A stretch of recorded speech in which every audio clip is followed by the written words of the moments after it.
नमस्ते दोस्तों, मैं हूं आपकी अपनी दोस्त, डर की कहानी सुनाने वाली। और आप देख रहे हैं सुनील श्रीवास्तव डरावनी हवेली हिंदी स्टोरी चैनल, जहां डर का असली मजा मिलता है।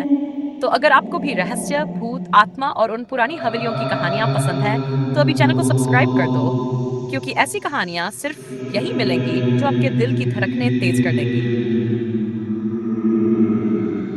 तो चलिए, आज से शुरू करते हैं एक नई, बेहद डरावनी, रहस्यमयी डायरी की चुड़ैल। लेकिन ध्यान रखना, इस कहानी के बाद हो सकता है आपको भी रात में कोई पुरानी डायरी अपने सिरहाने मिल जाए, जिसकी आवाज सिर्फ आप सुन सकोगे। कहानी का पहला एपिसोड, पुरानी डायरी की पहली दस्तक। मैं नेहा दिल्ली की रहने वाली हूँ, और ये कहानी मेरी अपनी है। पिछली गर्मियों में जब मैं अपने नानी के गांव गई थी, तो कुछ ऐसा हुआ जिसे मैं आज तक भूल नहीं पाई हूँ। नानी का गांव बहुत पुराना था। चारों तरफ जंगल, टूटे मकान, और सबसे कोने में एक बहुत पुराना वीरान घर। लोग कहते थे उस घर में कोई आत्मा बसी है, चुड़ैल की आत्मा।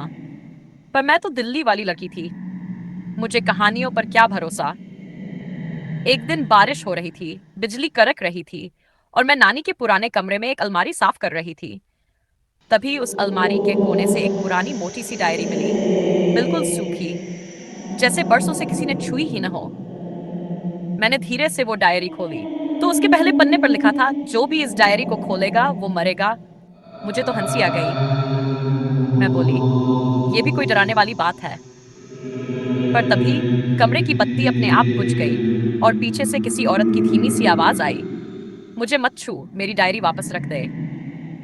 मैं घबरा गई। मुड़ी तो वहां कोई नहीं था, सिर्फ वो पुराना दरवाजा अपने आप चर चर करता हिल रहा था, जैसे कोई वहां से अभी अभी गुजरा हो। मेरे हाथ कांपने लगे, पर मैंने सोचा नानी को बुला लूं। तभी दीवार पर खून से लिखा दिखा, अब तेरा खेल खत्म, तूने मेरी डायरी छू ली, तेरी मौत पास है। मैं डर के मारे चीख पड़ी, पर वो चीख कमरे के बाहर नहीं निकली, जैसे किसी मेरे गले पर हाथ रख दिया हो। और तभी अलमारी का दरवाजा खुद ब खुद खुल गया। अंदर से वही औरत निकली, जिसके बाल उसके चेहरे को ढक रहे थे।